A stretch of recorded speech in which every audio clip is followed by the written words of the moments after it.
Student इस जगह पर हम जो बेसिकली कह सकते हैं कि आप अपनी जो सेटिंग्स की सेटिंग नंबर 3 जो है नोटिफिकेशन एंड एक्शंस के बारे में बात करते हैं।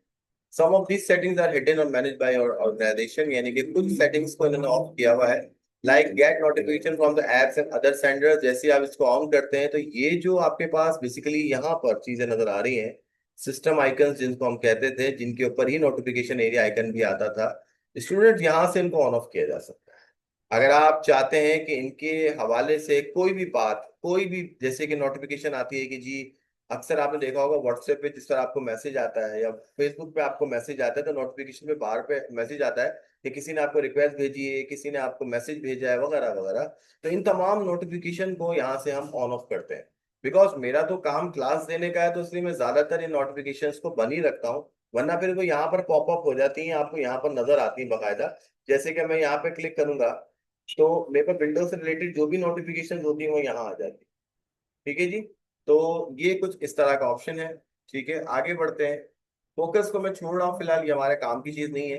पावर एंड स्लिप पे चलते हैं स्टूडेंट। बहुत ही आसान, बहुत ही समझ लें कि सीधा सीधा ये ऑप्शन है कि ये बैटरी को सेव करने के लिए, पावर को सेव करने के लिए बनाया गया है। ये कहते हैं कि on battery power turn off all after, यानी कि टर्न ऑफ आफ्टर दिस, यानी कि आपने बैटरी पावर पे स्क्रीन को 5 मिनट बाद ऑफ करना है। आई रिपीट कि ये स्क्रीन को ऑफ करेगा, कंप्यूटर को नहीं।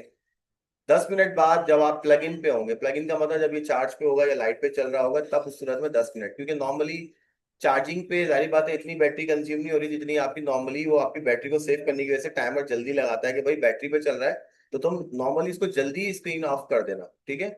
ये होता है कि अगर आपने इन दोनों टाइमर से आगे निकल गए, 5 मिनट या 10 मिनट, अब उसको लगता है कि कंप्यूटर को कोई इस्तेमाल करने वाला ही नहीं है, 15 मिनट तक किसी ने इसको हाथ भी नहीं लगाया, ऑटोमेटिकली कंप्यूटर को वो स्लिप पे डाल देता है। ये बिल्कुल ऐसे जैसे आप थक हार के कहीं सो जाते हैं और फ्रेश होकर उठते हैं, तो ये कंप्यूटर भी कुछ ऐसे ही करता है कि जब ये स्लिप पे कंप्यूटर को डालता है तो आपकी सिर्फ सीपीयू को ऑन करके बाकी सब चीजों को सस्पेंड कर देता है। इससे ये होता है कि एक तो आपकी पावर बचती है, और अननेसेसरी जो पावर यूज हो रहा होता है उससे आप बच जाते हैं, और आपकी बैटरी बैकअप भी आपको पहले से बेहतर मिलती है। क्योंकि मोबाइल अगर आपका स्टैंड बाय मोड पे ना जाए ना, तो 1 घंटे के अंदर आपका मोबाइल डेड हो जाएगा। तो ये इसी वजह से ऑप्शन लगाया गया है, ताकि आप अपने कंप्यूटर की बैटरी को या लैपटॉप की बैटरी को या नॉर्मली जो भी आप डिवाइस यूज कर रहे हैं उसकी पावर को संभाल सकें। अच्छा जी, आगे बढ़ते हैं। बैटरी के ऊपर बात हो रही थी, तो बैटरी का ऑप्शन भी आपके सामने आ रहा है स्टूडेंट। ये बेसिकली लैपटॉप के लिए है स्पेशली, क्योंकि नॉर्मल पीसी में तो बैटरी लगती ही नहीं है। तो यहाँ पर आपको ये बता रहा है कि इस वक्त आपकी बैटरी की जो लेवल है 76 है। आप बैटरी जो सेवर है वो ऑन कर सकते हैं। ये तब होता है जब आपको लगता है कि आपका 20% बैटरी रह जाती है। उस सूरत में ये क्या करेगा, बैटरी जो है वो आपकी चीजों को लो कर देगा, आपकी बैकग्राउंड एक्टिविटी को कम से कम कर देगा। उससे ये होता है कि आपकी बैटरी बच जाती है। फिर यहाँ पे वो स्क्रीन को ब्राइटनेस को थोड़ी कम कर देता है। फिर यहाँ पर ये मुझे बता रहा है कि यूसेज, कि अब तक मैंने जितनी भी एप्स यूज की हैं उनका बैटरी पर कितना असर पड़ा, यानी कि बैटरी कितनी इस्तेमाल उसके ऊपर हो गई है। ठीक है जी। ये पावर पॉइंट मैंने बहुत ज्यादा क्लास के लिए इस्तेमाल किया, जूम यूज कर रहा हूँ, गूगल यूज कर रहा हूँ, तो ये तमाम चीजें बैटरी मेरी ले रही हैं। अगर आप चाहें तो इनको देख सकते हैं। आपको बैकग्राउंड भी बता रहा है कि ये 35% तक ये यूज कर सकती है, और उसके अलावा टाइमर आप चेंज कर सकते हैं। विद इन वीक मैंने सबसे ज्यादा कौन कहाँ पर बैटरी को यूज किया है वो भी आपको ये स्टेट वाइज बता देगा। गूगल पे सबसे ज्यादा यूज किया है विद 25%, तो ये भी आपको यहाँ से पता चल जाता है। स्टोरेज स्टूडेंट्स, ये वो जगह है जो आपके लिए सबसे बेहतरीन चीज हो सकती है, क्योंकि रीजन ये है कि हमें तो पता ही नहीं चलता कि कंप्यूटर में कितना कचरा मौजूद है, कंप्यूटर में कितनी स्पेस अवेलेबल है, कंप्यूटर में ऐसी कौन सी चीजें हैं ये कि हमारी जगह ले रही हैं। तो स्टोरेज के अंदर ये आपके बेसिकली क्या करता है, storage sense can automatically free up space by getting right of files you don't need, like temporary files and content in your recycle game. आप चाहें तो इसको ऑन कर दें। इससे क्या होगा कि जो चीजें आपकी जरूरी के लिए, जैसे कि आपकी टेम्परेरी फाइल्स, यहाँ देख सकते हैं 23.8 GB सिर्फ टेम्परेरी फाइल्स हैं मेरे पास, जो कि मैंने अभी तक रिमूव नहीं की हैं। तो अगर मैं इसको ऑन कर देता हूँ, नॉर्मली लोग क्या करते हैं, इसके लिए सॉफ्टवेयर डालते हैं, जैसे सी क्लीनर है, वो तमाम चीजों को निकाल रहा होता है। इसमें वीडियो 1.45 है, तो आपको कम से कम ये पता चलेगा। आप देखिए कि टेम्परेरी फाइल मेरे किसी काम की नहीं है, बट इस वक्त मेरे कंप्यूटर में 25 से ज्यादा जीबी का जगह यहाँ पर सिर्फ इन्होंने लिया हुआ।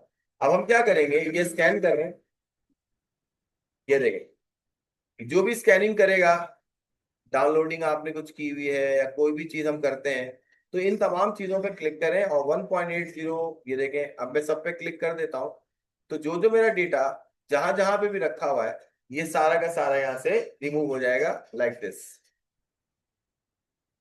याद रहे मैं इस वक्त 25 GB का डेटा इस वक्त आपके सामने रिमूव कर रहा हूँ, और मेरे कंप्यूटर में 25 GB का एडिशन हो जाएगा। मजे की बात ये है कि मेरे पास अभी वो रेड रेड आ रहा था कि मेरे पास जगह ही नहीं है। नाउ यू कैन सी कि अब मेरे पास जो जगह है, अब वो देख लेते हैं। देखें अब ये वापस से अपनी जगह पे आ गया है। इस वक्त मेरे कंप्यूटर में अब 30 GB जगह बाकी है, जो इससे पहले भी रेड हो रहा था कि 7-8 GB जो भी थी। अब यहाँ पर देखें दोबारा से टेम्परेरी फाइल इस वक्त 2.0। इससे आपको पता चलता है कि जब जब आप कंप्यूटर यूज करते हैं तो कंप्यूटर में टेम्परेरी फाइल्स कैसे क्रिएट होती हैं। तो मैंने तो ये काम रोजाना करना है। अगर किसी ने 1 साल तक ये काम नहीं किया, तो आप सोच समझ सकते हैं कि आपकी कंप्यूटर की जो विंडोज करप्ट होती है उसकी पहली वजह यही होती है। ठीक है जी, आप इसको देखें, मॉनिटर करें। यहाँ से अब आगे बढ़ते हैं। टैबलेट तो हमारा टॉपिक ही नहीं है क्योंकि हम टैबलेट यूज नहीं कर रहे, इसलिए मैं आगे बढ़ूंगा। Projecting to this PC. Student ये भी आपको सिर्फ एडिशनल मैं आपको बता देता हूँ। बेसिकली होता यह है कि आप लोग वायरलेसली जब किसी भी स्क्रीन को कनेक्ट करते हैं पीसी की, तो उधर हमें जो है यहाँ पर आना पड़ता है। तो ये वो जगह है जो कि वायरलेस डिस्प्ले के लिए इस्तेमाल होती है। ठीक है जी, तो आप अगर कभी भी, जैसे कि आपको मैं बता दूं, आपके पास वो कास्ट ऑप्शन होता है जिसके जरिए आप अपने मोबाइल की स्क्रीन को किसी भी स्मार्ट एलईडी पे शेयर कर सकते हैं। सेम अगर आपके पास ये स्मार्ट एलईडी होती तो इसका एक नाम होता, आपकी पीसी का नाम होता, और आप इसका डिस्प्ले उस डिवाइस पे देख सकते थे। इसके बाद आगे बढ़ते हैं। हमारे पास है शेयर्ड एक्सपीरियंस भी छोड़ रहे हैं, हम सिस्टम कंपोनेंट्स पे चलते हैं। स्टूडेंट्स आपके पास जो जो कंपोनेंट्स हैं वो सारे के सारे यहाँ पे मौजूद हैं। उनकी फाइल्स के साइजेस भी हैं, यानी कि आप कंपोनेंट वाइज देख सकते हैं कि आपके ए सिस्टम कंपोनेंट्स कहलाते हैं। फिर इनके अंदर भी मजीद कंपोनेंट्स हैं, जैसे एप्स हैं तो एप्स के अंदर एप्स होंगी, हेल्प होंगी, माइक्रोसॉफ्ट स्टोर होगा, रियलिटी पोर्टल जो मैं लास्ट टाइम किया था, फोन लिंक है, फिर इसके अंदर की चीजें अंदर होंगी। तो ये तमाम चीजें आपको यहाँ नजर आती है। इस तरह से क्लिप बोर्ड ये वो जगह होती है, जब भी आप कोई चीज कॉपी करते हैं ना, तो उसकी एक जगह होती है जहां पर वो चीज सेव हो जाती है। तो वो चीज क्लिप बोर्ड की हिस्ट्री है। अगर आप चाहें तो विंकी प्लस वी करके अपनी क्लिप बोर्ड की हिस्ट्री को चेक कर सकते हैं। ये इस वक्त ऑन नहीं है, पहले मैं चेक करता हूँ कि क्या ये काम करता है। अभी तक तो काम नहीं किया। अब मैं इसको ऑन करता हूँ, win key plus V, win key plus V. अब जो बात मुझे समझ में आ रही है स्टूडेंट्स, वो ये कि मैंने तो उसको अभी ऑन किया है, तो मेरी हिस्ट्री ये कैसे बताएगा? एक बात है, मतलब ये कह रहा है कि आप मल्टीपल आइटम्स को देख सकते हैं, इस्तेमाल कर सकते हैं, विंडोज की प्लस बी करके अपने क्लिपबोर्ड की हिस्ट्री को भी देख सकते हैं अगर आपने इसको ऑन किया हुआ है। आगे बढ़ते हैं। Remote desktop.